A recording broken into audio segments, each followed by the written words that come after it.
Tired of being overcharged and forced into paying a monthly subscription for your Mac and Windows software?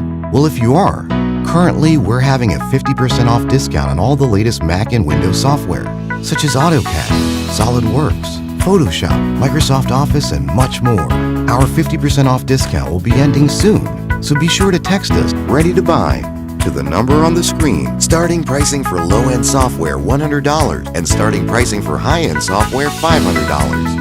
We aim to please, so expect 24/7 technical support, the latest premium software, instant software links delivered to your email, and PayPal buyer's protection guarantee.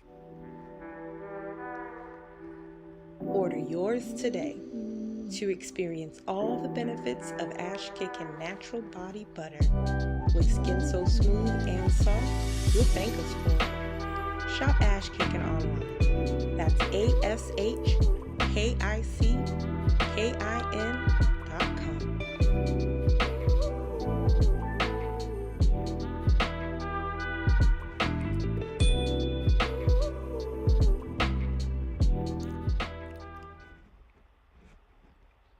Boom.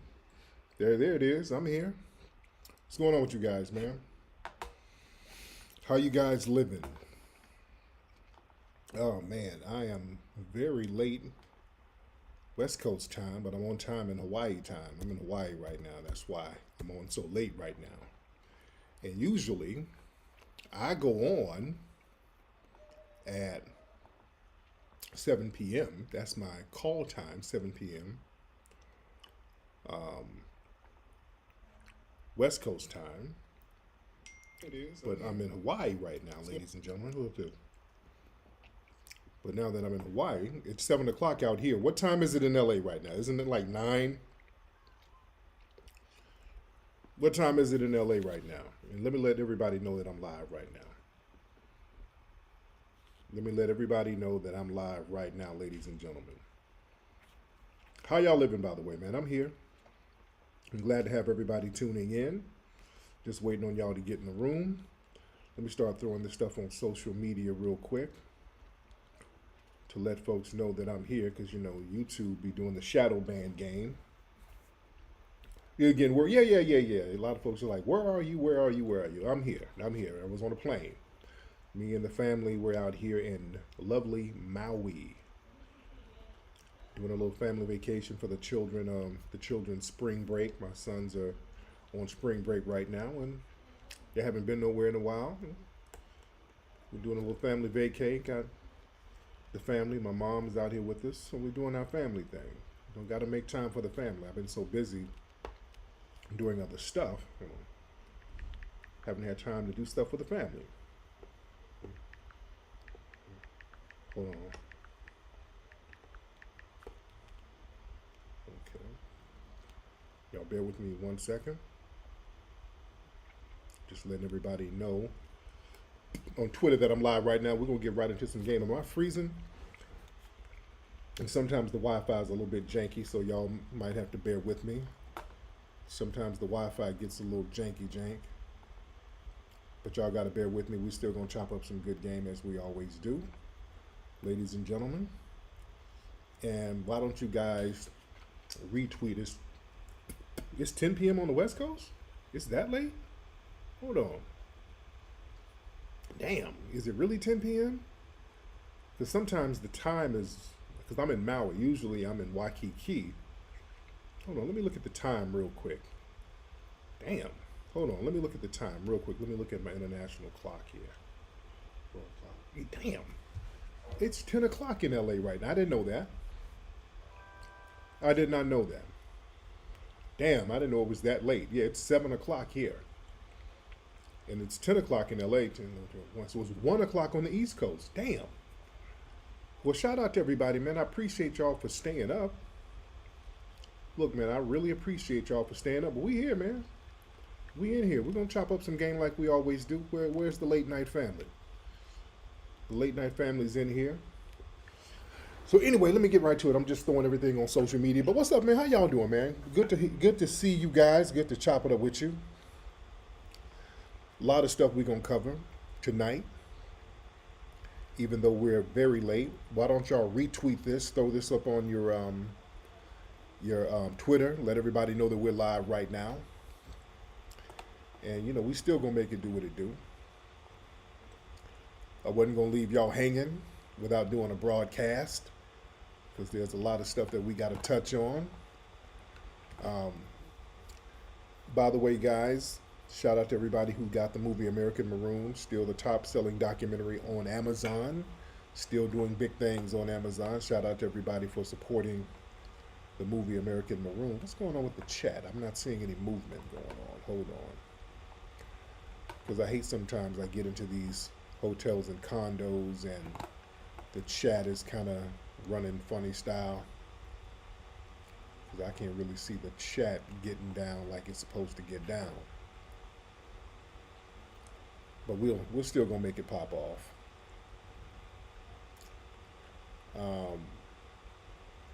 And again, retweet this. Let everybody know that we're live right now. Y'all retweet this. Let everybody know that we're live right now. A few things we got to touch on, family. Let me do this. Let me go look at the chat. The live chat right here is good now. How is everything running good? I'm seeing the live chat here. What's up, Nikki? I see Nikki the God. All right. I see the family in here making it do what it do. All right.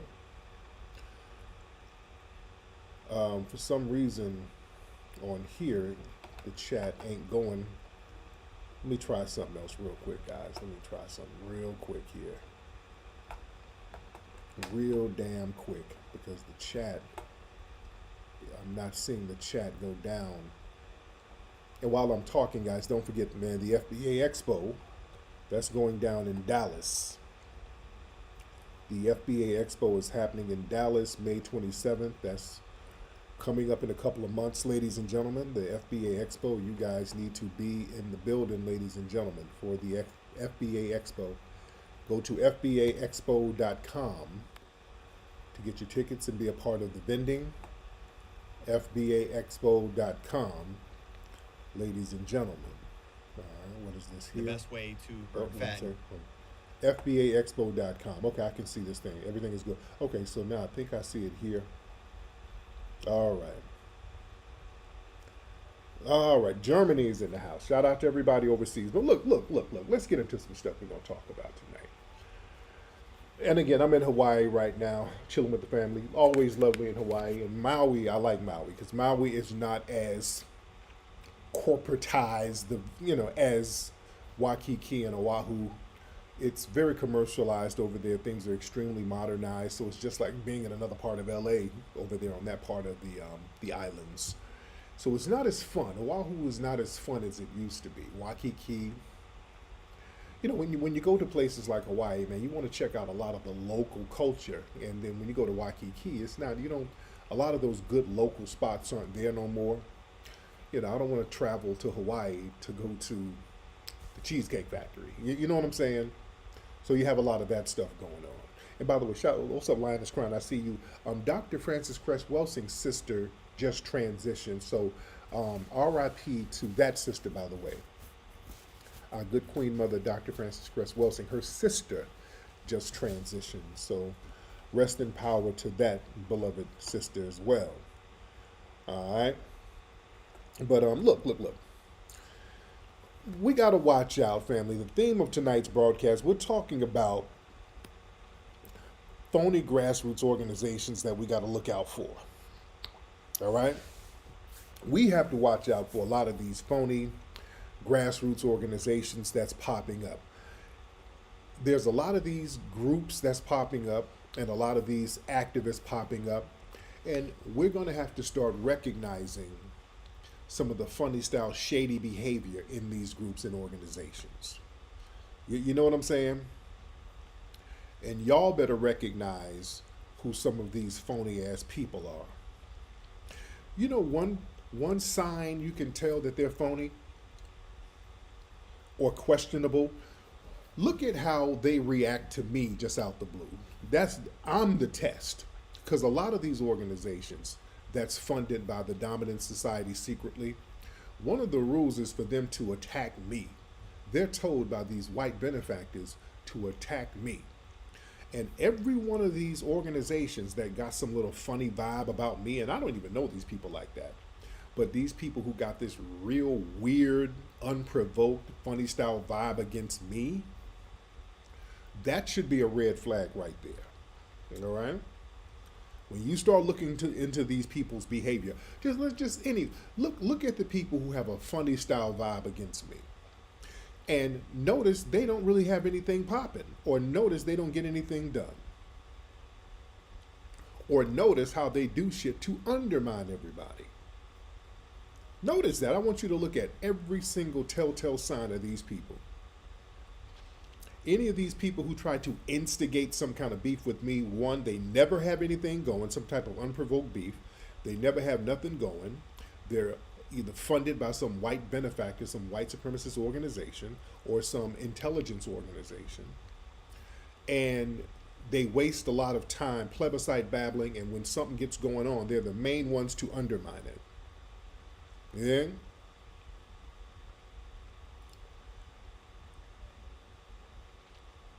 You can predict them. Let me tell you, I'm telling y'all, when y'all see, especially these people who get in these Twitter spaces whining about me doing these 10-hour spaces. There was this dude, I did a broadcast the other night, a Twitter space, and this dude called from Asia, this Negro from Detroit, called from Asia with the cape on for Asian people, talking about why you and y'all be over there with Asian hate. I mean, what are you talking about? So it looks like this guy's funded by some type of Asian organization, because he's one of these dudes who go over there and try to undermine our culture by telling people over there that they somehow influenced hip hop. He said something like that when I was going back and forth with him, but I didn't really get deep into what he said. I caught it on the back end. But this dude was like, yeah, man, y'all don't even be acknowledging the Asian contributions to hip hop. So this is one of these Negroes who went over there to Asia. He's living over there in China. He's from Detroit, and I think he's a tether, by the way. He's over there. He then carved a little niche out selling foundational Black American culture over there to them by undermining us and stripping our culture away from us, telling them that they helped create it. Yeah, that was a weird call. When I asked him, I'm like, nigga, how long you been married to your Asian chick? He got real quiet. Like, I don't want to talk about that type of thing. So he got whipped. Yeah, he got P-whipped over there. And this Negro is selling out the whole culture because he got P-whipped. You dig? So some of these people will sell us out over a whiff of exotic cooch. Yeah, this dude, his whole vibe, yeah, he's half Asian. And when I saw pictures of him, he looks like he's half Asian or something. It was a funny call. And then, like yesterday, and I didn't hear it, but some people were telling me this dude had like a 10-hour space whining about me. And there was some other Asian activist in there with him. And she was co-signing his foolery. So a lot of people were looking at him funny style. He cursed me out in Chinese, yeah. And that's another thing. When these dudes get roasted, all of this tether whining, which is, that's because a lot of these dudes got soy in their diet. They don't know how to take an L. So a lot of dudes, they take L like bitches. You take an L, a nigga spank you verbally, and then you just whine nonstop, just to prove how big of a bitch you are. And that's kind of the thing, But yeah, this dude, they said he's from Farmington Hills, not Detroit. Boy, Detroit don't like to claim fool ninjas. They don't claim fool ninjas. I won't say the curse word. They don't like to claim fool ninjas. They're very quick. My Detroit people would hit me up. No, he ain't from Detroit. That nigga's from the suburbs somewhere, bro. Just like with Kid Rock. I said Kid Rock be misrepresenting Detroit. Boy, I got all types of calls from Detroit. Nigga, Kid Rock ain't from no damn Detroit. He from the suburbs. Kid Rock from the outskirts. Y'all want to let it be known. Don't put him on the D. Don't put him on the city. No. Don't do that to us. Yeah, they do not claim that dude. Don't put him on us. Yeah, but we got to understand that these cats out here, there's a lot of Negroes out here who are easily sold out, and what happens is they get a couple of dollars from somebody and then act as the representatives of blackness or black culture, and then they misrepresent it. You understand? They start misrepresenting our culture. Just like that dude. He's over there in Asia misrepresenting our culture because he's actually a nerd. In some of the articles, I read some articles about the guy, they describe him as a nerd. He's like, yeah, I was a nerd, and now he's over in China, and he's the man over there. Not really the man, but as the man as you can get. He goes over there, and he's some type of edgy figure because he's a black American, quote unquote.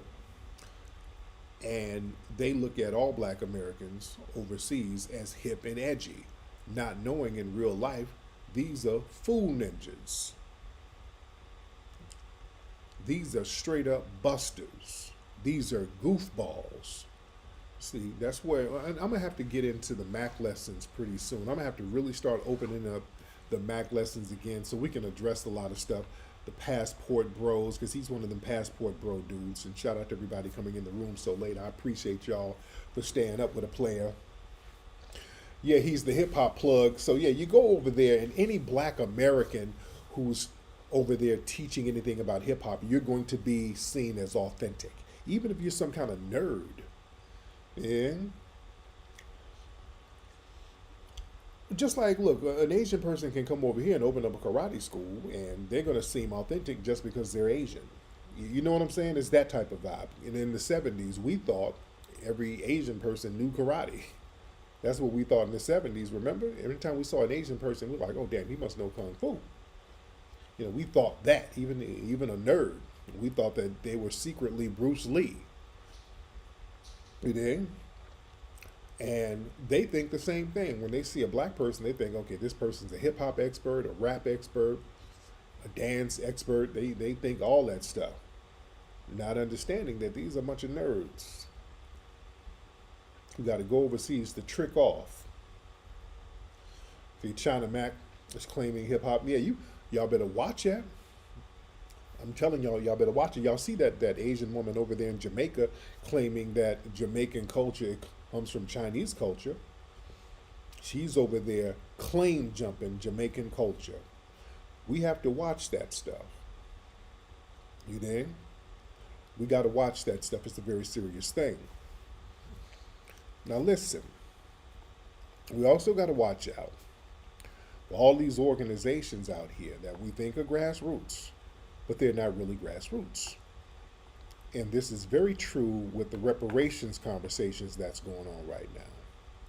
And we see a lot of these reparations hearings that's happening in California, and there's a lot of funny style stuff happening at these reparations hearings.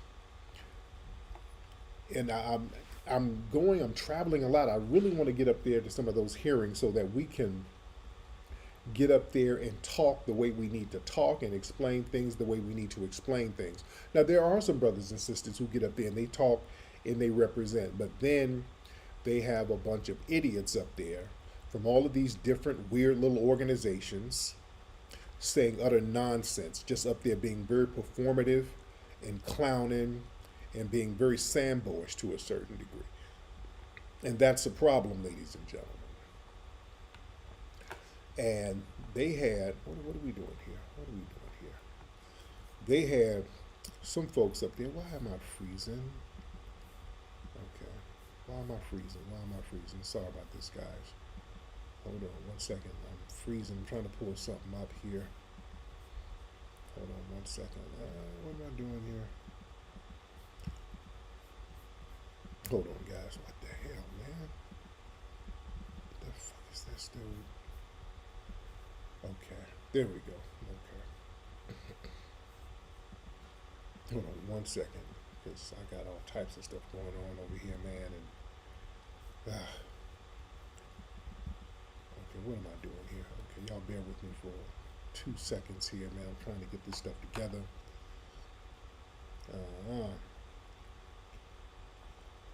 I hate when I'm traveling and then my computer wants to act up and get real funny style on me. Y'all bear with me for a minute, guys, while I get this together. I'm going to pull some stuff up and show the family some of the stuff I'm talking about. And while we're waiting on that, you guys can go to FBAExpo.com and you can get your tickets for the FBA Expo.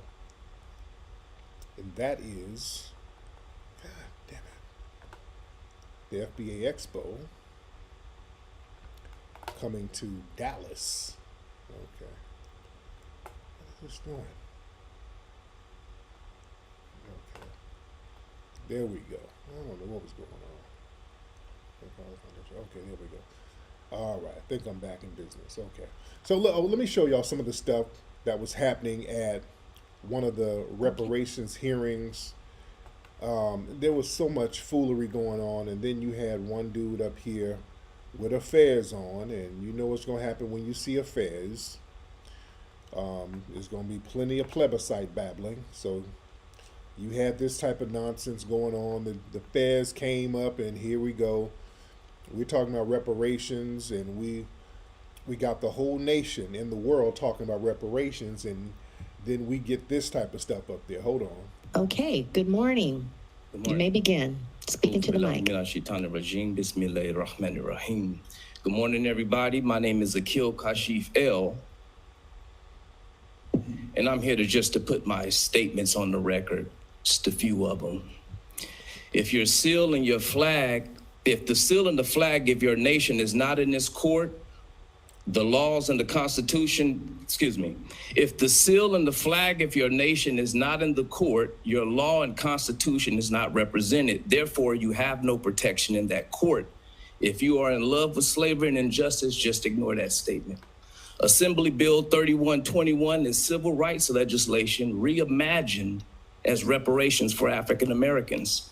Civil rights legislation like the Anti-Ku Klux Klan Act of 1871, or the Civil Rights Acts of 1964, or the Voting Rights Acts of 1965 are all forms of civil rights legislation reimagined as reparations for slavery. Understand that without an organized political body to articulate the free wills of our people, we're rendered defenseless against all political attacks. Banks capitalized the slave trade, and the insurance company underwrote it. The viability of obtaining reparations for slavery is adjust with providing remedy and recourse for sovereign immunity, statute of limitations, causation, and constitutional standing. Legislative reparations are possible. However, reparations for slavery must be pursued through the President of the United States, the judicial branch of the federal government, and the armed forces. In closing, looking to the people for ideas about law will aid us and you in locating remedy and recourse previously overlooked by legal philosophers. Thank you. Okay, good morning. Okay. You know how pointless that was? That was a bunch of nothing. You see what I'm talking about? That was nothing but plebiscite babble. That was a mouthful of nothing. You understand? Just nothing. That was completely pointless what this dude said. That was nothing but plebiscite babble. Nothing. This is what I'm talking about, man. When it's time to get serious, we got people up here who just want to be seen, or people who are sent up here to waste time, to plebiscite babble, to run out the clock so that we don't get a goddamn thing done. We don't get nothing done with this type of stuff. That type of stuff undermines us, family. That was a bunch of nothing. That was a bunch of nothing. Somebody said he lost me. It was nothing to be found. The name of the game is to waste time and plebiscite babble. We have to understand, family, when you have a bunch of time-wasting plebiscite babblers whose only objective is to sit up, babble, and waste your time, That's that jail stuff. That's what dudes would do in jail. To run out the clock, you're not going to build anything. You're not going to do anything. So just look at me. Just give me some attention. Let me just go on the record just to say I said something and I can feel like somebody. You feel me? Nothing but plebiscite battle. And we got to watch some of these fake organizations that's popping up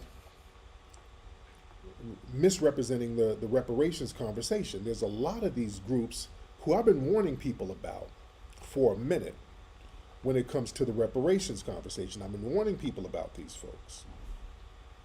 I've been telling people we got to watch out for some of these people because some of these people have real funny style vibes against me. I'm telling you, when you have some of these people who got a very unprovoked funny style vibe against me, that's the person you need to watch. That is the person you need to watch all day. Because these people are sent out here with this nonsense. Yeah? They're sent out here with a lot of this nonsense.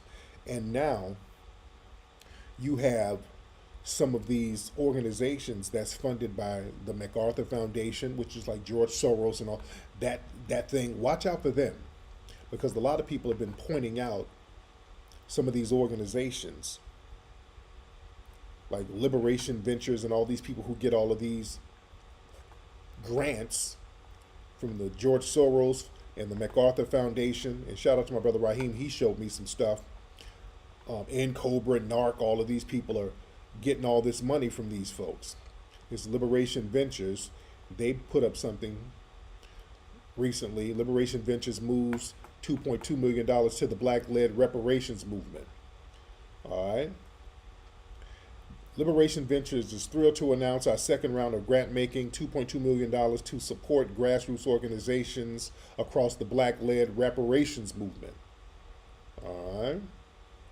Hold on. Because they do a lot of plebiscite babbling here. See, they talk a good game.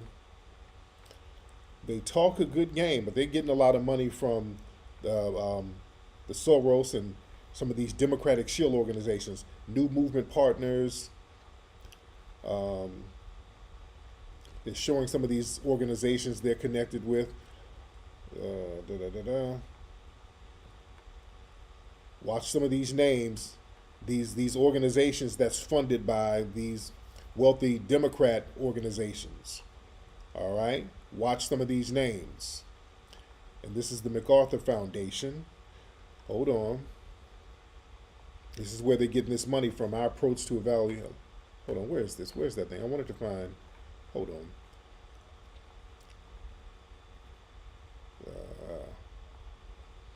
Now let me look at here. This is FBA JoJo. He's like, below is Friedman congratulating Liberation Ventures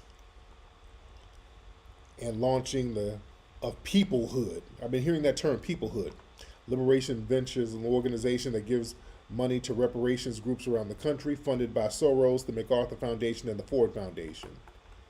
All right, so there's this new term that they're using, peoplehood matters. Watch these terms. Watch these terms. Racial repair on your official launch. Liberation Ventures. NASDA. Watch these names. Watch these organizations. Who's getting this money? Watch these organizations. Hold on. All right. Watch these organizations. Funding partners. All right. Looking at some of the funding partners. So these folks get all these monies and these dollars from all of these white Democratic shield organizations. We have to watch that stuff. Because what happens is these folks get up here and they throw new words around like peoplehood and all of this stuff. And they start undermining the movement. They start pivoting real quickly. You dig? That NAASD, all of these organizations, you better watch this. What the hell is peoplehood? I'm hearing this term now. They threw a new term out there, peoplehood. No. We're not going to play that game. We ain't about to do that. We ain't. That sounds like all lives matter. Here they go. Now watch these organizations and notice a lot of these people in these organizations, they always got some real funny style vibe against me, just unprovoked. Notice the people clicked in with these organizations that's getting these big white dollars out of nowhere. They always got some kind of weird, unprovoked vibe against me because I'm the main grassroots dude. I don't get no money from no white people. And I get the most stuff done. And I'm not really trying to brag. I'm not trying to pat myself on the back. But for somebody who don't get a dime from any white corporate structure at all,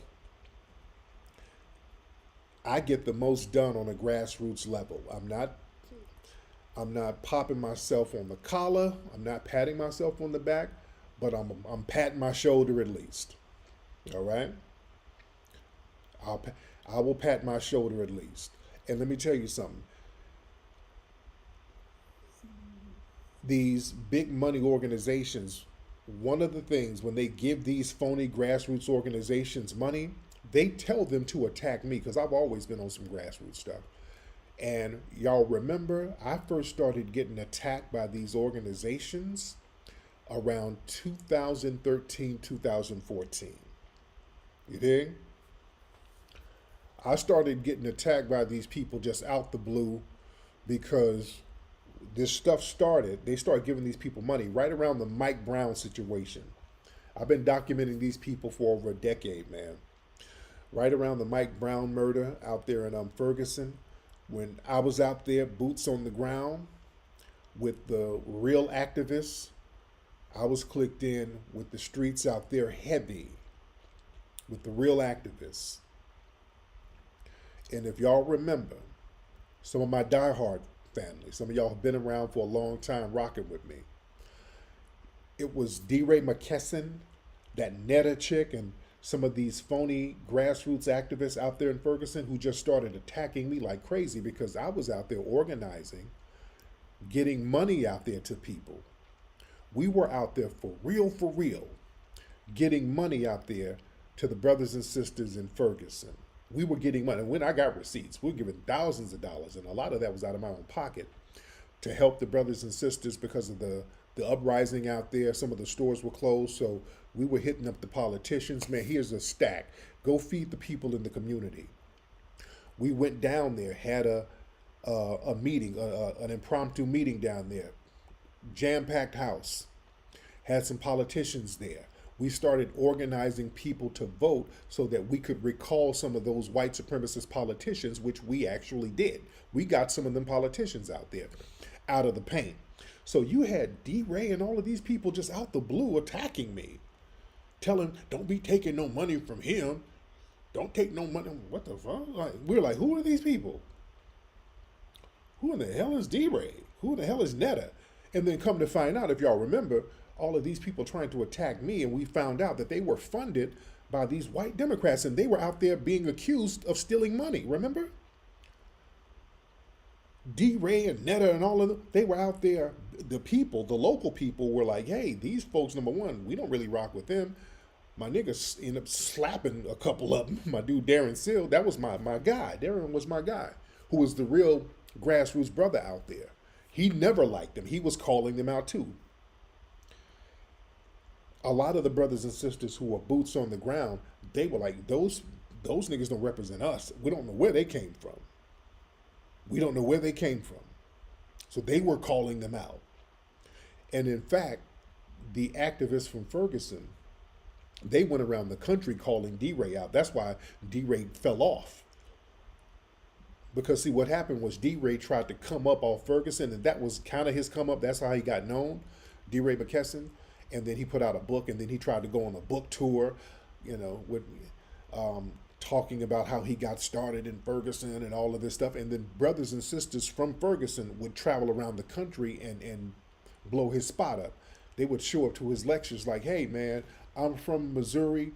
DeRay McKesson don't represent us. That nigga's a phony. They were going in on that dude. They were calling him out. You dig? They were calling that dude out. My good brother Darren Seal, man, who was a rider. That was my dude. Me and Darren, we chopped it up every day. Darren would always tweet me. I think one of his last tweets was a tweet that he retweeted of mine. You dig? We got a picture of my brother Darren at the Hidden History Museum, by the way. That was a solid nigga, man. That really hurt my spirit when they got my dude, because I knew the feds were on him. I told him.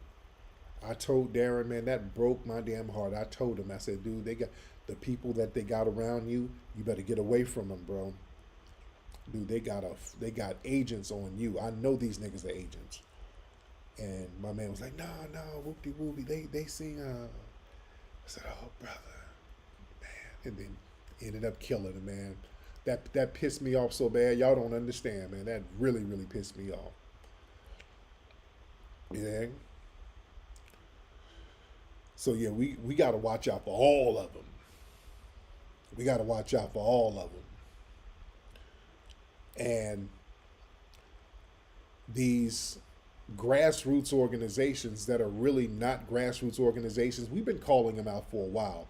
When you see somebody pop up and they're doing a lot of yelling and cursing and they're getting a lot of screen time, the white media throws them in front of a camera and tells everybody, hey, this is the activist right here. You need to follow this person. That's a red flag. That's always a red flag. When somebody that don't nobody know, they throw a camera in front of them and tell them, hey, this person is the person who needs to lead the community. When the white media is showering a black person with too many accolades and you ain't never heard of them, they don't do that. Especially somebody's grassroots, they're going to try to throw some kind of dirt on them. Yeah. Yeah, man, I warned Darren. I warned him, and he was just kind of giving pushback. He was like, no, man, I think, no, they cool. Then I was like, all right, man, I was on some shit where, hey, man, I said what I said. I ain't going to even touch it no more. And I should have pressed the issue more. That bothered me, man. I really should have pressed the issue, man. I should not have just thrown my hands in there and said, all right, bro. Because I was on there. I'm like, all right, man, if you ain't going to listen, that's fine. And I really should have really pressed the issue to let him know that, man, you are in danger, my dude.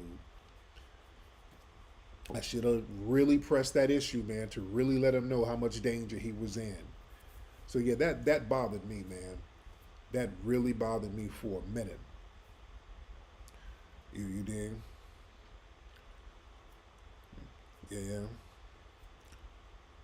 Yeah, I did what I could do, man. I was like, man, I really should have got on his bumper about that, man, and just, I should have really let him know, dude, come on, man, you are in danger, bro. You are in danger. So now, after that, when I see somebody in danger, if I see somebody walking in a situation and I know it's gonna go left, I don't let up on it.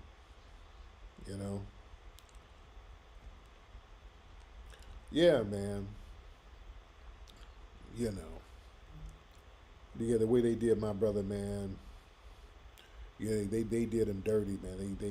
The way they killed him was some real. Yeah, man.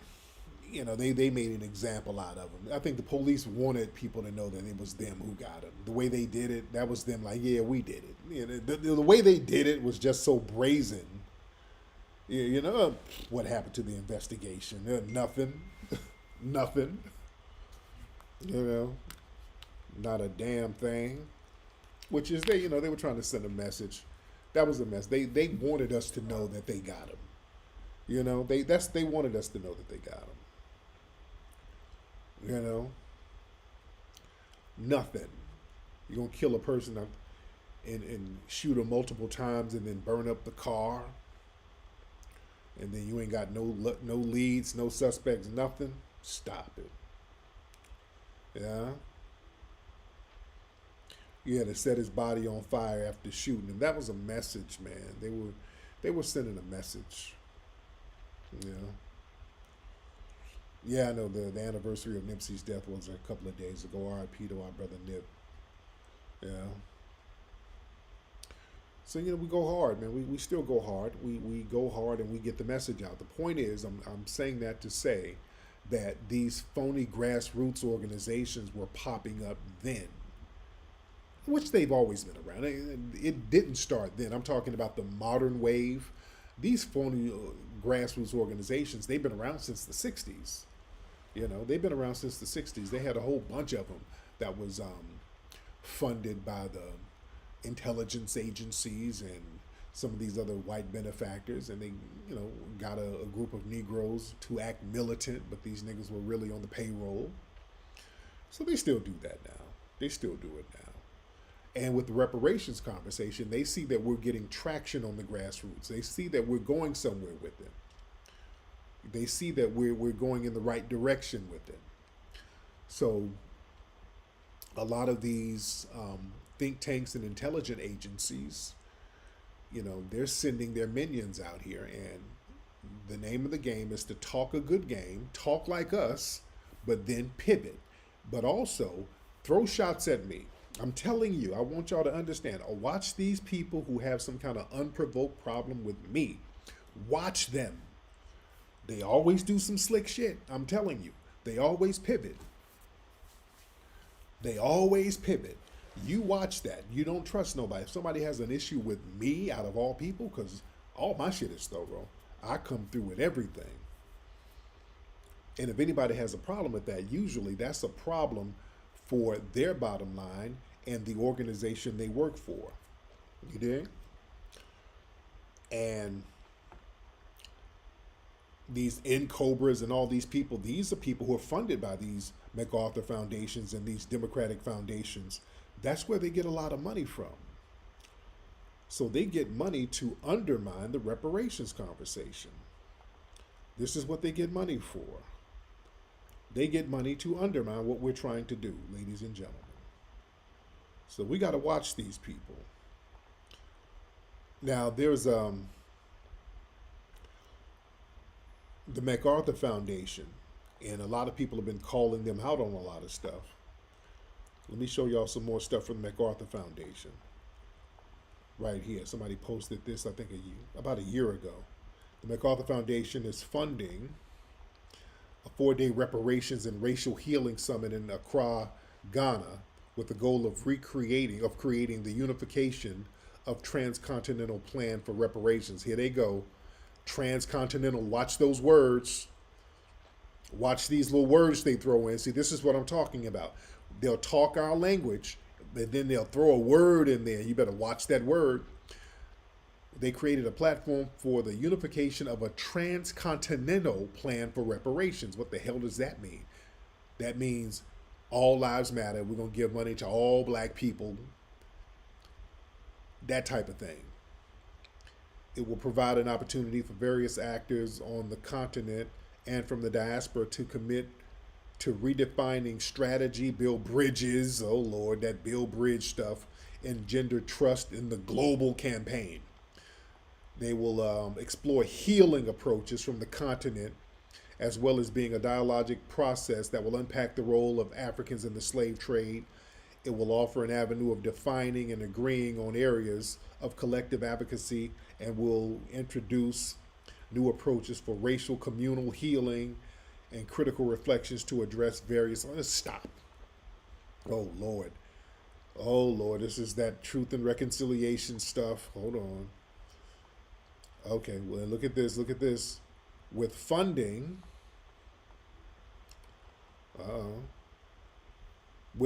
support from the John D. and Catherine T. MacArthur Foundation, hosted by the African Union Commission, the African Transitional Justice Legacy Fund, the African American Institute, the Global Black. No. That's All Lives Matter. No, this is another All Lives Mattering of our reparations. We better watch that. See, we got to watch this nonsense right here. This is another All Lives Mattering, guys. See, when it comes to reparations, all of a sudden the transcontinental, watch those words. Engender, watch these engendered. Well, no. What the hell is that? Yeah, now they got Kamala Harris going over there to Ghana. They had Stacey Abrams going over there to West Africa. Watch this thing, because now they're going to try to build this fake ass coalition, which is not. This is us. They've been desperate for us to give up our foundational Black American legacy. That's the con game. With gender trust, yeah, they're trying to all lives matter our stuff, try to make it seem like there's some kind of Wakanda that we can long for. There's always this desire to tell us that we are some homeless ethnic group that don't really have a home, and America's just so racist and our real home is somewhere in West Africa. No, no, no. That was that Steve Harvey stuff. Them Africans is us, man. We is them, man. We ain't going for that. We're not going for that. We are walking into our foundational Black American indigenous lineage. We are indigenous to the United States of America as foundational Black Americans. We're claiming that with our chest. You dig? We're claiming that heavy. And we're not going to run away from it. See, they don't want us to have that mindset. So now we're talking about changing the language in the census forms. This is real. Now, there's a real conversation about what language should be used in the census form. We are delineating, which is okay. They're trying to shame us for delineating. If we delineate, we're xenophobic. They just got some kind of Caribbean Day in New York, from what I understand. Some kind of Caribbean Day recognition out there. No, we're not going to be shamed into acknowledging and surrounding a lot of our efforts around our foundational Black American lineage. We're going to do that, and we're going to do that with our chest. There's nothing wrong with that, and we're not going to be shamed for doing that. But you better watch out for these organizations, though, who's trying to get in the conversation about reparations, because a lot of these organizations were really some of these white-funded Pan-African organizations, and Pan-Africanism has been weaponized against us. It's been used against us from building what we need to build. Because the thing is, in order for us to be accepted in this Pan-African Union, we have to give up our culture and give it away. And we're not doing that no more. So everything we do, we have positive, we have to attribute it to some long lost African genetics. Just like Steve Harvey. We got the beat from them, man. Oh, no. Every time we create something, either we have to share it with everybody here, and when we say, hey, no, these other groups didn't really create that, we did that. Well, they were doing that in Africa 1,500 years ago. Then we have to leapfrog us and give it over to Africa. That's been a con game they've been running on us for the longest. And we ain't going for that no more. We're giving credit and props to foundational Black Americans. We did that. We created this. We created that. We created most of the culture here. And we're going to just start taking credit for it. We're going to insist that the proper credit is attributed to the true authors. You dig? That's what we're doing right now. We ain't sharing nothing no more. We ain't sharing nothing no more. Because every time somebody does something from another group, the minute they do something constructive, they make sure we don't share that shit. They make sure we don't get no credit for it. Fine. That's where we're going? Let's do that. Let's keep that same energy all across the board. We're going to keep that same energy across the damn board. That's what it is. So you better watch out for, and we got a lot of folks in here. Shout out to everybody in here on a late night tip. It's very late and y'all still in here, man. I really appreciate y'all. So now people have been calling out. There's this meeting that they're about to have. Some emergency meeting. They got some of these Democratic shills, and folks have been calling them out. Let me post this stuff here, where they're part of these reparations organizations, and shout out to Truth Hurts. it's being said that this Pan-Africanist woman who claims to be for reparations, not lineage-based, is trying to take action against it. Another monkey wrench we were warned about. Now, this woman here, let me look at her thing. Jessica, I will use something like that. We will be discussing the next steps on how to take action. Emergency meeting on April 4th, 3 p.m. Eastern, and April 6th, hosted by the Truth Telling Project and the National Black Coalition Information Trust. Register now. All right.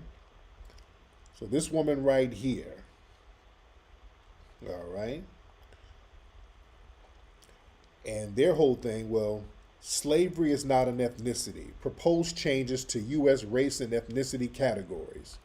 Join us for an overview of proposed changes in racial categories. These changes have urgent and far-reaching implications its proponents have not shared. We'll be discussing the next steps on how to take action.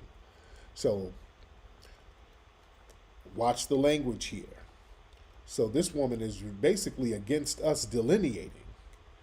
All right, this woman right here in the National Black Cultural Information Trust. All right, Jessica Ann Mitchell Iwuyor. All right, she's a reparationist. Look at what they're saying about her. Watch this. She's a reparationist and a cultural communication specialist based in Washington, D.C. Okay, about the founder of the trust. Okay. This woman here has been a problem for a long time. She's a reparationist. This woman is against reparations for foundational Black Americans. I've been calling this woman out for years, okay? See, this is why y'all have to pay attention to what we're doing. This woman has had a funny style vibe against us for the longest. Let me put some more stuff on here about her. I've been warning people about this woman in particular for years. The National Black Cultural Information Trust is a Pan-African initiative that uses communications, media, cultural storytelling to share information and resources that correct and challenge cultural misinformation, disinformation surrounding racial, ethnic identity, and anti-Blackness, and other false narratives that harm our communities. All right? Now, she's a reparationist, but she's a Pan-Africanist. I've been warning people about that woman for years. She's been on our radar. We've been on her. And a lot of y'all might even be blocked by her. Let me show y'all something. This is a tweet from last year of me warning people about that woman. This is a tweet of me last year. Let me show y'all the date. Where's the date? Where's the date of this tweet? Where's the date? I want to show y'all the date. 2022. Watch out for these Democratic shield organizations like NCOBRA, whose goal is to undermine reparations. So she's clicked in with NCOBRA. All right. Panafrican.org and all that. Yeah, she's clicked in with all of these people. And I've been calling a lot of her foolery out for years. Hold on, let me show y'all some of the stuff she's been saying. All right. This is what she says about us. People need to learn them. Foundational Black American foundation of what? This colonized land? This anti-Black imperialist state? Do you hear yourselves? Who creates a lineage based on enslavement, colonialism, and displacement? FBA, Aboriginal XYZ, all just to deny African heritage, be xenophobic, and attack other Black people and be cowards against white supremacy. Dr. John Henry Clark is rolling in his grave. That's your reparationist right there, family. That's your reparationist right there. She's been on that BS for years. That woman ain't trying to get no reparations for us. That's a Pan-Africanist woman. That woman's trying to undermine us. That woman is against lineage-based reparations. They want us to be Pan-Africanists so they can undermine us. That's a tether. That right there is a tether, ladies and gentlemen. How y'all gonna deny your Africanness? Africans denied us. We don't have no fast track to nowhere in Africa. You think? So this is who we're up against, family. You better watch these people when they claim to be reparationists. They're not trying to get us nothing. These people are doing everything they can to undermine us, ladies and gentlemen. They are trying to undermine us. They're trying to get us to sit up here and claim some long lost African culture. The countries that we came from in Africa don't even exist no more. You dig? We have created a whole new and different culture as foundational Black Americans. And they understand we are powerful when we walk into that.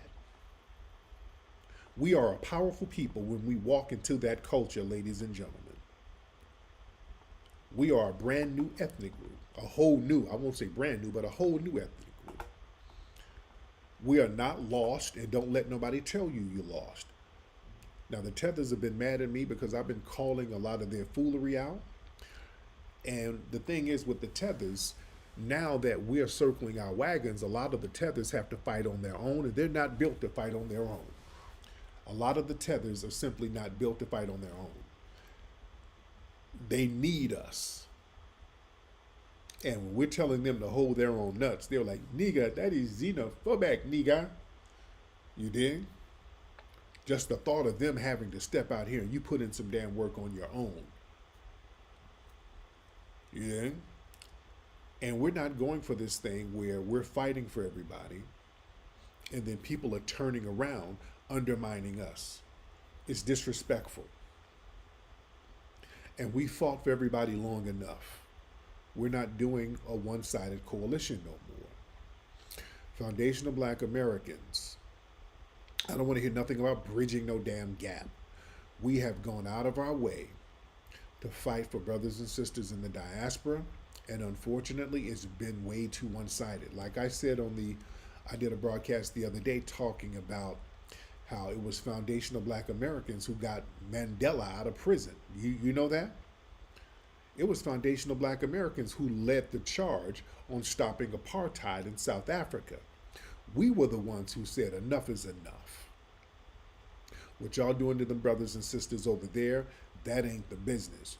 It was our grassroots effort, Black folks in the 70s and early 80s on college campuses making noise, hitting up some of these corporations, telling them to divest your dollars into investing in South Africa. It was us going down to the South African embassy out there in DC, our celebrities and our activists. It was Rosa Parks, who's still doing her thing. Coretta Scott King, who is still alive, going down there stomping for South Africa. Stevie Wonder went down there. They arrested Stevie Wonder and some other people. And Stevie Wonder's on top of his game at the time.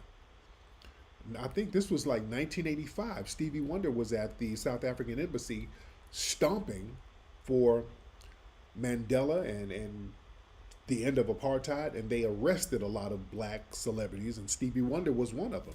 And that brought a lot of attention. When you have some of our Black, foundational Black American icons willing to get arrested for a cause, that brings a lot of public eyes to the cause, and then that brings a lot of shame to the status quo system here. So we were putting it on the line. Some of our best and our brightest were putting it on the line for them. People, we don't know you like that. You feel what I'm saying? Yeah, Stevie. When you put one of a blind man in jail, when this man can't even see, but he's up here standing up for these for these brothers and sisters in Africa, and for our brother Mandela to get out of jail, the world takes notice. You did?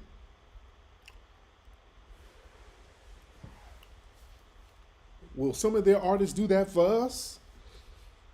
You were about 11 when that happened. Yeah. Oh yeah, man, we were putting it on the line. Remember Steve, not just Stevie Wonder, but a decade before that, Muhammad Ali. He put his career on the line for people in Asia. Like, hey man, I'm not gonna fight them people. They didn't do anything to me. It was the Black Panthers going over there, clicking up with people in Asia, going against that system. That's why the Vietnam War became so unpopular. You had foundational Black Americans stomping against it. You think? But damn, man, I mean, what more can we do? And then we got some of our icons putting their lives on the line for brothers and sisters in the diaspora, and then all of a sudden y'all send niggas over here talking about, well, I gotta stay away from the Akata. Really? Not only do they ain't really speaking up, they ain't really trying to stomp and give anything tangible. It's all about what can y'all niggas do for me. It's that type of thing. We're like, hey man. And then not only that, when we're like, okay, hold your own nuts, when we're over here trying to build, not only do the y'all send over tethers who ain't really bringing nothing to the table, the tethers come over here and actively try to undermine us. You dig? But we're told, hey man, y'all leave them alone. Leave them Africans is us, man. You see? Oh yeah. A Different World was talking about protesting apartheid in South Africa. Shows like that. We were stomping hard. You dig? We're stomping hard against that. Who is this? Hold on. We were stomping hard against that. So we can't have a one-sided coalition. We just can't have it. And we're not going to be shamed. And see that whole xenophobic thing, this whole thing, if we, people throw these accusatory labels at us when we don't want to participate in something, when we want people to just hold their own nuts, just do you. That's xenophobic. We don't owe you anything. We don't have to do anything for you. This whole thing where there's this sense of entitlement that people have against us, like we're supposed to just work for them, like we're the damn slaves. We're everybody's slave. Why aren't you working for me? Why aren't you sacrificing for me? It's that type of thing. How come you ain't bending over backwards for me and accommodating me? Because I don't want to. Well, you're xenophobic. Was you gonna call names if I don't want to bend over backwards and put my life on the line and put my resources on the line for you? No, you do you, and don't let nobody shame you. Okay? The white LGBT community, they do the same thing. And not just the white ones, the black ones too, because this whole thing, if black people don't want to indulge in any type of activity with them, well, you're transphobic. You know what transphobic means? If a black person, and it's really thrown at us, it's always thrown at us. You're transphobic if you don't really want to get with somebody who's trans. That's what that means. Truth be told, that's what it means. I'm telling you, that's what it means. Because we don't sit around thinking about trans people. We don't think about them. Nobody's sitting around thinking or even discussing trans people. So when they come around and like, hey, I'm trans. Okay. So anybody trying to get with me? No. Well, why not? Because I like women. Well, I'm a woman. No, not really. Oh my God. You're misgendering me. You know that's illegal, right? What? You just misgendered me. Oh, you a dude. You misgendered me again. That's a civil rights violation. You're so transphobic. All right, well, just going about your business. Oh God, you're dismissing me and my plight. Oh God, you're extra transphobic, sir. That's what it is. That's all it is. They gaslight you and then become very accusatory to you because you don't want to get with them. If you don't want to get with them, they will try to use that as a hate crime. That's the definition of buck breaking. That is buck breaking. If you don't get with them sexually, that's what it boils down to. If you say, I want to get with you, I'm not trying to get with, I don't do that. There's Malik Yoba and Lil Nas X, they'll get with you. I don't want to get with you. I like real women. Oh God, that's misgendering. I'm a real woman, but you got dick and balls. Dick and balls don't matter. That's a masculine, it's a clit. They don't know where they want to go with this stuff. But the name of the game is to be very accusatory and try to buck break us. Yeah, you dead named me. Oh my God. You dead named me. Because basically, if you don't let them rape you, because that's all it is. If you get into a sexual situation with somebody that you don't really want to get into, and they coerce you and deceive you into getting into a situation and then spring something on you like dick, that's rape. You dig? And when we say, no, that's not what we want to do, oh God, you're homophobic and transphobic. We're going to cover that when we do Buck Breaking 2. I'm going to do that after I do the hip hop documentary. I got so many films lined up that we got to do. But we got to do a Buck Breaking 2. So we can really get this thing going. You dig? Yeah, they're all over the place with it. But like I said, we've been calling out a lot of the tether behavior. And the tethers got real mad when I revealed one of their big secrets, that a lot of the tether class, they sit here and play this game with us, telling us we don't know who we are and we don't know our identity. And truth be told, many of them don't even know their birthdays. Many of them don't even have birth certificates. They said there's a study that said about 500,000, not 500,000, like probably like 500 million. What was that number? I think it was like 500 million. About half the people, like millions of the people in Africa, they don't know what day they don't have birth certificates. You think? That's a fact. That's a little secret that they don't like to tell you. And over here, they choose the birthday of January 1st. That's been a secret that they didn't want nobody to, they don't like that. Well, the tethers have been very mad at me this week for revealing that secret. Because see, we got to stop the projection and the demonization of foundational Black Americans. So we have to get the culture thing straight. You dig? See, we're getting this culture thing straight. And what we're not going to do is have people project their cultural deficiencies onto us. We're not having that. And they've been doing that for the longest, telling us we don't know who we are. No, we do know who we are. Foundational Black Americans, we're more rooted than most of these other people because we haven't been fleeing all over the damn place. We're more rooted than any of these people because we can actually trace our lineage. And a lot of these folks don't even have birth certificates. They don't even know how old they are. So, FBA family, don't you ever let nobody who's non-FBA say shit about your lineage, about you not knowing who you are. You know more about who you are than they do. I can promise you that.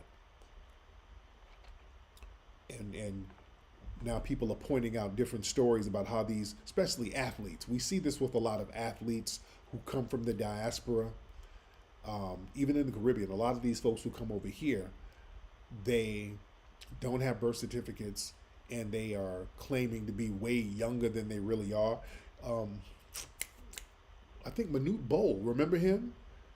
The basketball player. They were saying that dude was really like 40 or 50 years old playing in the NBA. His birth certificate was inaccurate. He didn't have a correct birth certificate. You dig? There's another player from the Sudan. Speaking of a Manute Bol. Hold on, let me find that thing now. There's another dude now. It's so damn obvious. This dude, he's what's his name? Goodwill Yusuf Simon Sabi. And this is relatively new right here. This dude right here. Family, you would think this is not from The Onion. This is a real soccer player. This is a real soccer player, guys. Who does he play for? He plays for Sudan. Family, this is a real soccer. This is not from The Onion. This is a dude who's he's a soccer player from Sudan, ladies and gentlemen. And they're trying to say that this dude's birthday was 2004. They said they're trying to say that this dude was born 2004. And this is him right now. And even the fans are like, hey, wait a minute. Fans convince 18-year-old international goalkeeper is actually 46. Family, they're trying to tell you this nigga right here is 18 years old, ladies and gentlemen. All right? They're trying to tell you that this dude was born in year 2004. All right. This is a teenager. You can't. I'm not making this stuff up. I gotta show you. Hold on, dude. This is another picture of him. This is 18-year-old. They're trying to pass it away. This is an 18-year-old South Sudanese goalkeeper. Africa Got Talent. Okay, they're trying to tell you, that's him right here, that this dude is 18 years old, ladies and gentlemen. You see what I'm saying? They're trying to tell you this dude is 18 years old. Let's take a good look at him. This dude is supposed to be a teenager. All right. This dude was a teenager in the 1800s. All right. And this is very common, ladies and gentlemen. This is extremely common.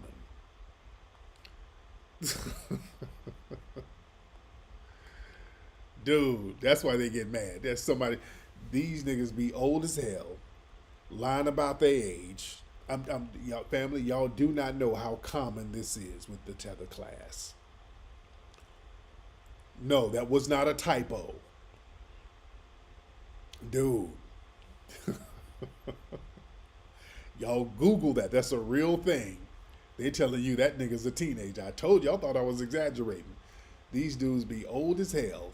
They don't know when they were born. They don't have no damn birth certificate. Over here, old as hell, in kindergarten and shit.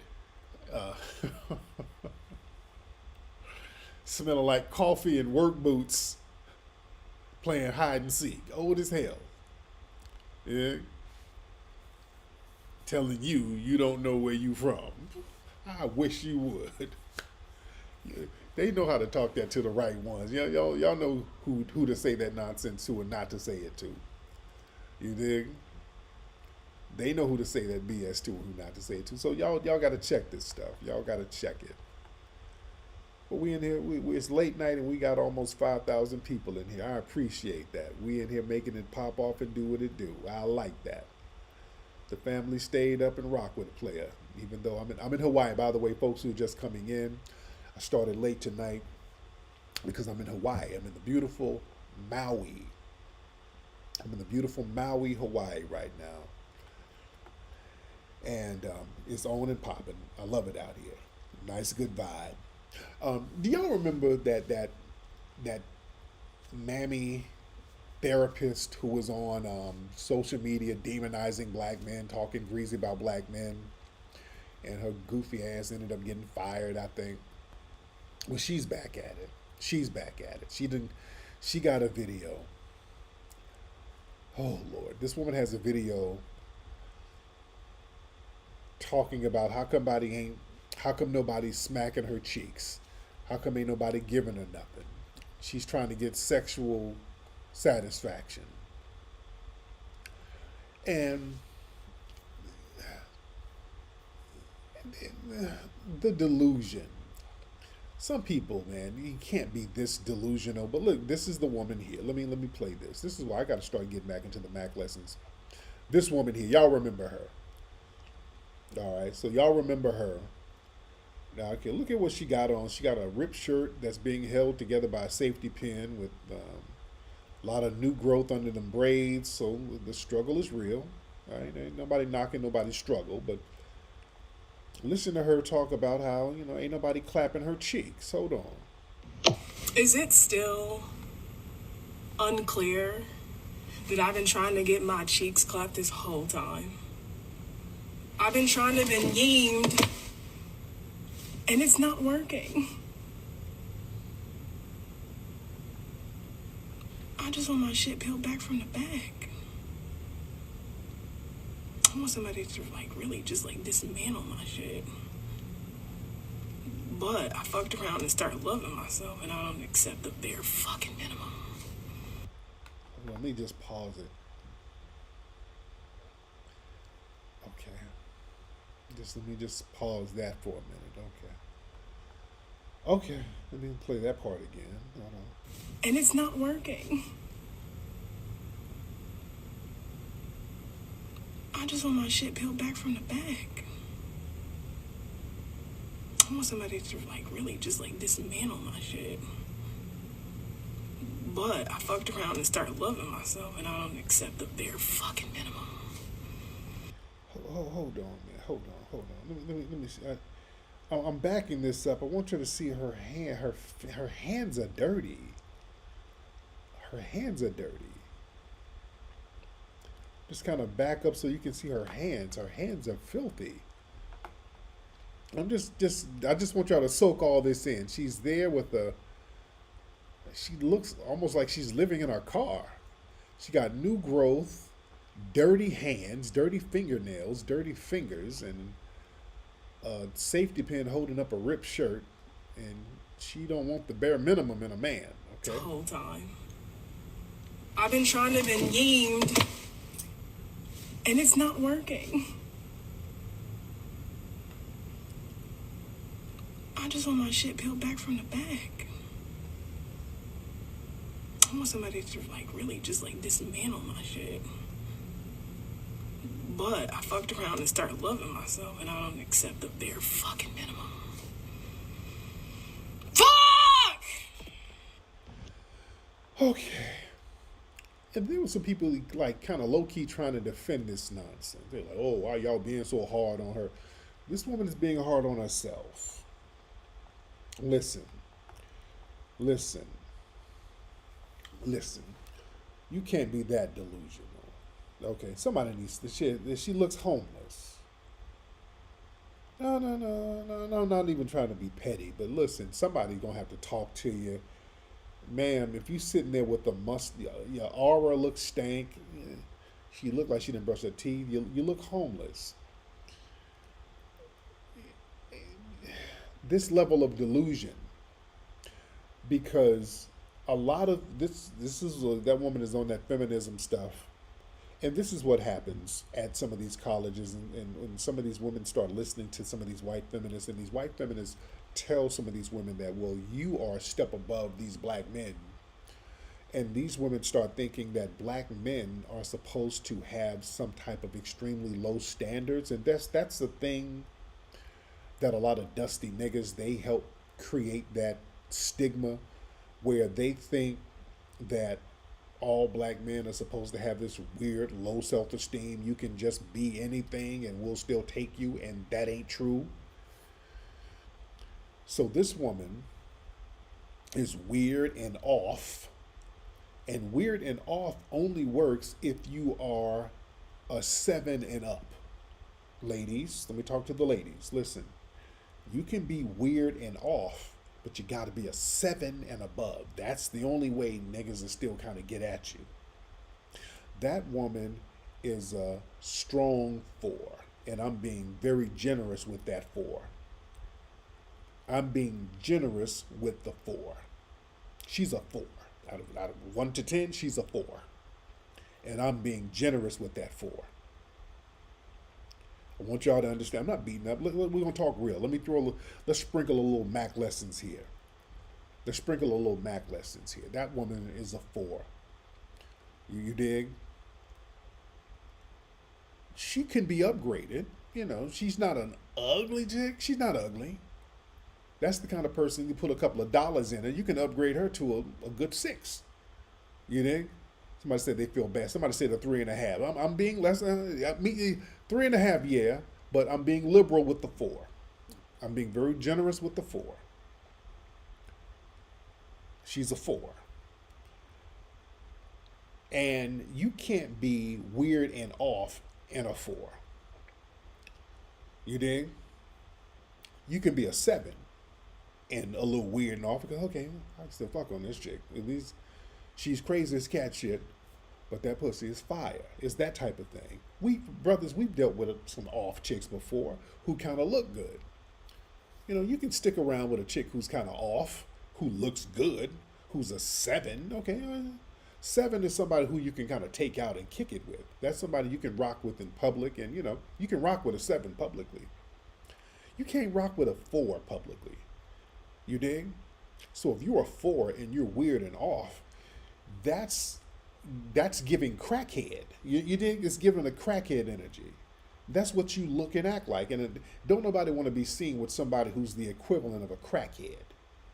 You dig? If you are 4 and you're weird and off, the whole hood is reaming with crackheads like that. You understand? Even if you're not a crackhead, you're giving crackhead energy. You know? So people like that, they have to be aware of where they need to upgrade. Somebody ain't never telling them, you don't have nobody really giving them no game, letting them know you got to step your shit up. Ain't nobody about to smack that. Ain't nobody even trying to hit that. You think? Because it's hitting that would be the equivalent of hitting a $5 crack hole. I hate to be mean, I'm just going to put it on out there like that. And if I want to hit a $5 crack hole, I'll just get my $5 and deal with the crack hole, hit it, give her the $5 for the crack, and go on about the business, which you don't do, but that's how I'm just showing you a nigga with even low standards, his mindset. I'm giving y'all some game. Even a dude with low standards. If I'm going to get a crackhead chick, if he's going to get a crackhead broad, get a real crackhead. The crackhead is better than a crackhead-ish woman. Because now you deal with her, you with this person who's weird and off and she ain't even that fine. You got to deal with all of the problems that this weirdo has, and it ain't even worth it. Even a nigga with a low self-esteem, at least he gets some sex and then he gets her to leave immediately after he gives her the money for the crack. So a low self-esteem nigga has a practical value when it comes to doing some low budget shit.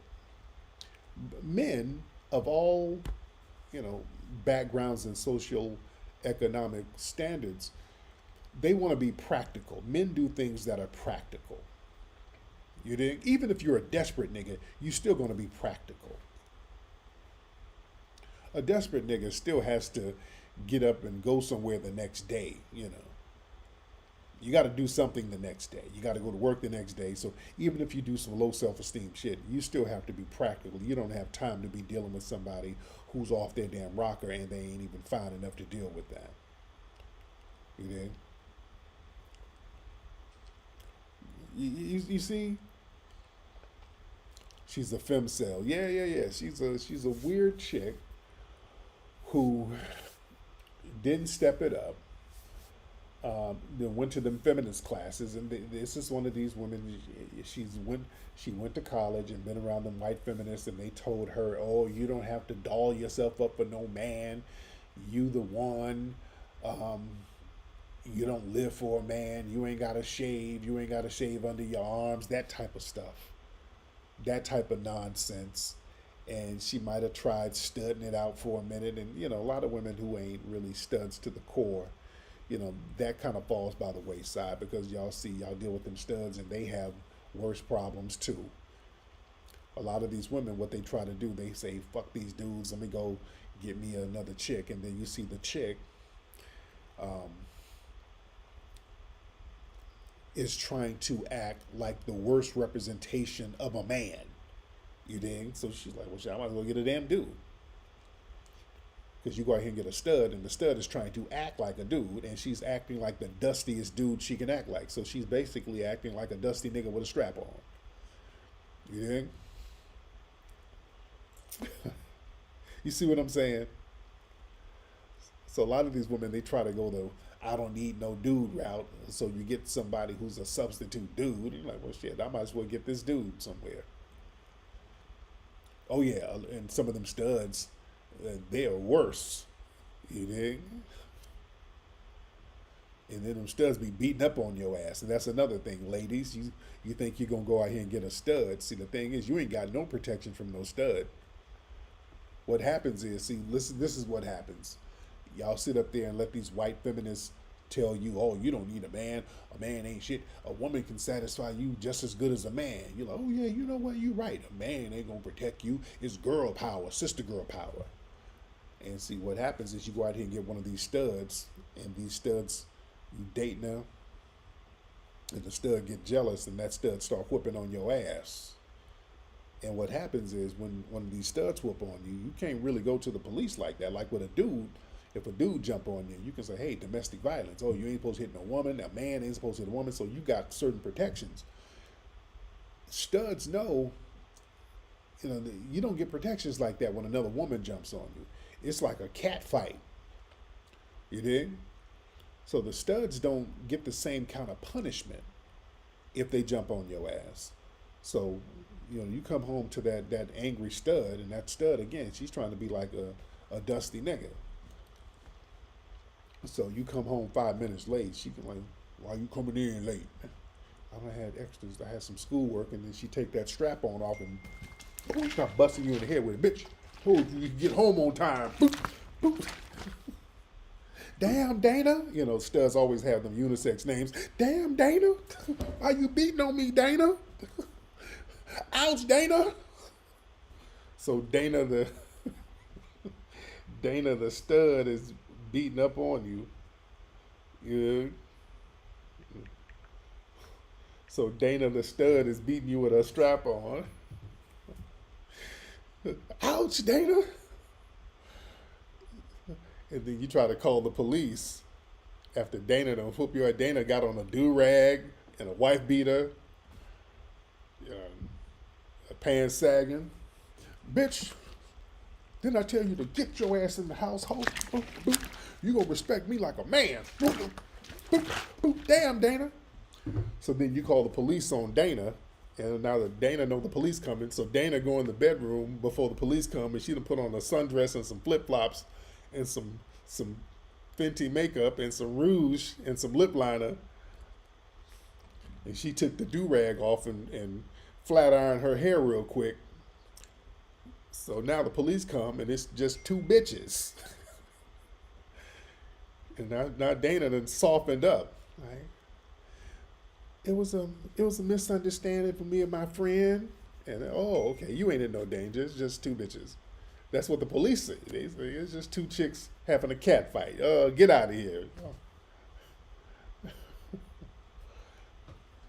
Yeah. So that's what it is. It's a different vibe. So you're like, well, damn it, I'm just gonna go back to dudes. Yeah. So Dana then got Fem on your ass and then tricked the police. Yeah. Good. Yeah, she switched up. so Dana then flipped. Yeah, that's one of them stud names. Dana and Dana, Stacy, Tracy. That's one of them stud names. There's always unisex.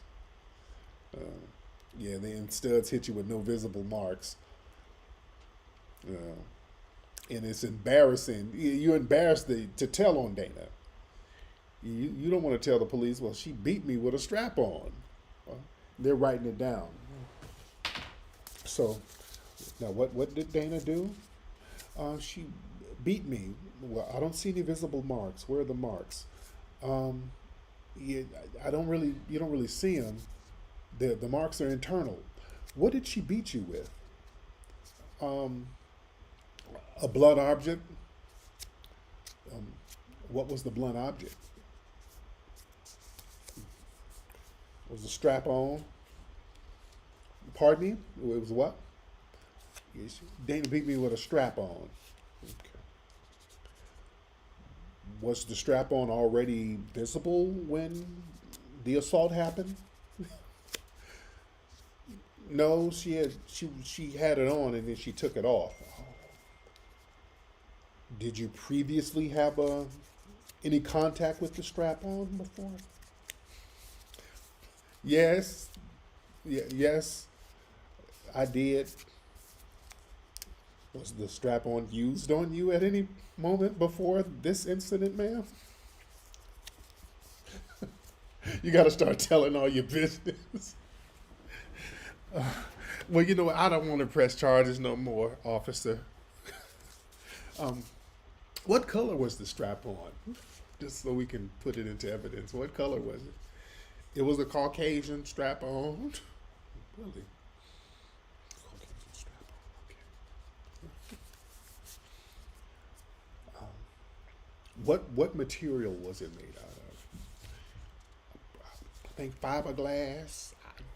I'm not sure.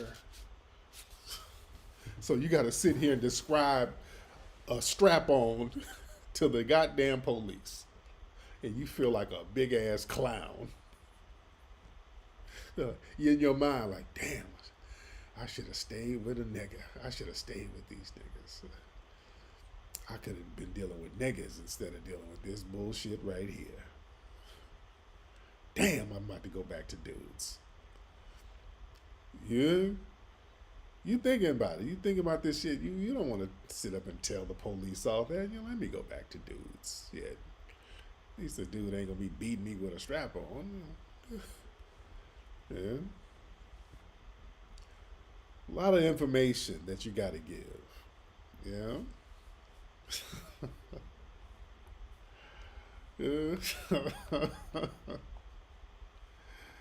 Oh, yeah.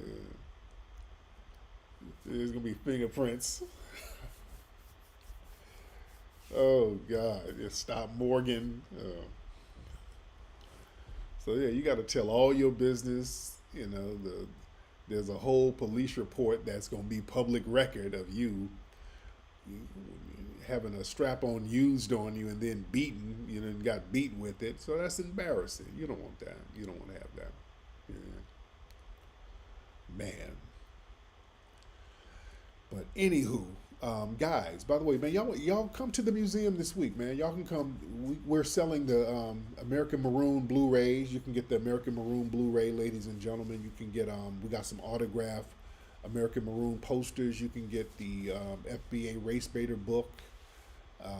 Some of the other DVDs at the Hidden History Museum. We're going to be open this week.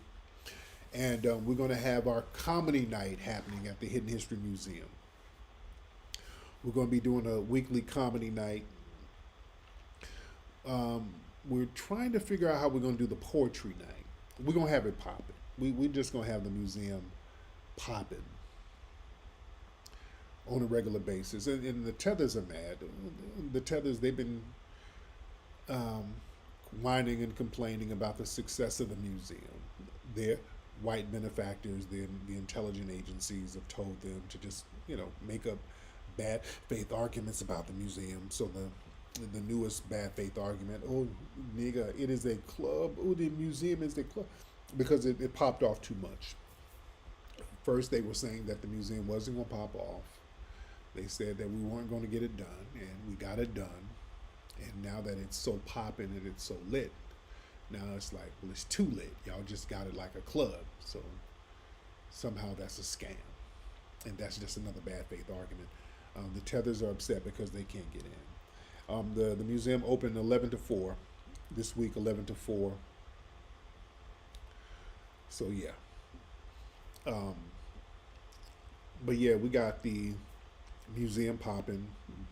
Just like all museums. As we know, all museums have public events. They have evening events. They have club events. And that's what we have at the Hidden History Museum. In the daytime, it's a museum, and at night, we got the club popping at the museum. Oh, yes, we do. We got the club popping. We're going to have the comedy club popping. We're going to have the poetry club popping, the dance club popping. So, yeah, at night, we got the club popping at the museum. And you guys got to come on down. The Hidden History Museum is the hottest spot in Los Angeles right now. Do y'all know that? Is it open for Africans? Of course it is, Jonathan. Now, why wouldn't it be open for Africans? Oh, yeah. The next mission is to complain that the museum is like a nightclub. Yeah, that's another bad faith argument. Well, it is like a nightclub. This shit is popping. Just like all museums. They got some shit popping. There's a lot of museums and a lot of nightclubs that's museums all the time. They know that. These bad faith arguments, you damn right it is. We got it popping. It's called success. You dig? We're trying to think of a name for the comedy night, because we're popping the comedy night off immediately. That's going to pop off because we had such a success last week with the comedy night. So we're going to keep that going on a regular basis. But yeah, the African dude, he said, here, can African people come? Listen, we're going to have an African night. Maybe Tether Tuesdays, right? Should we do Tether Tuesdays? but look, we got a special night at the Hidden History Museum Club. All right, we got some of the tethers. I know a lot of tethers are upset. They're like, well, it's like a club. Well, a lot of y'all upset because you feel like you can't come, the tether class. Yeah, we know that. Most museums are used as event spaces. We know that. But for the tethers, we got a night for you. We do have a night for the tethers at the Hidden History Museum Club. All right, tethers, we do have a night for you. All right, let me show you a flyer. I got a flyer just for the tethers. We have Musty Mondays. All right, for the tethers, we got Musty Mondays. This is the hottest club in LA. This club, Musty Mondays, at the Hidden History Museum. We're going to be playing Afro beats until midnight, all right? And we're going to have free Joel off until 10, all right?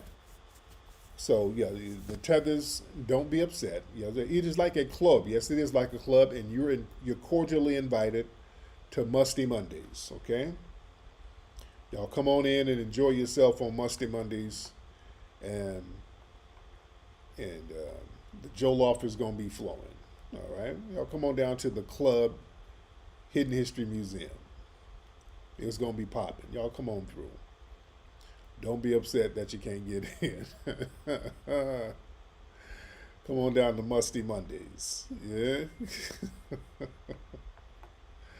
Y'all going to really love it. The hottest joint in town. All right? Oh, yeah. Musty Mondays is going to be popping. So next time the tethers complain that it's like a club, just invite them. Give them the Musty Mondays flyer. Come on down to Musty Mondays. Don't hate. Participate. Come on down. We're going to have barbecue, bush meat, all that shit that you like, nigga. And it's going to be popping. Anyway, y'all. But yeah, like I said, we're going to get the comedy joint popping at the museum. That's going to be popping real soon. So you guys stay tuned for that. Y'all got to come down to the museum. It's the hottest spot in town, man. Everybody loves the museum. It's popping. HiddenHistoryMuseum.com for more information. Anyway, guys, go to FBAExpo.com to get your tickets for the FBA Expo happening in Dallas, May 27th. And go get the movie American Maroon at American-Maroon.com, ladies and gentlemen. American-Maroon.com if you do not have the American Maroon movie. Anyway, y'all, that's been it tonight. Let me chill. My lady is texting me. Let me see what's going on with the family. Y'all be good. Puppy Akute and Lola Vure to the family.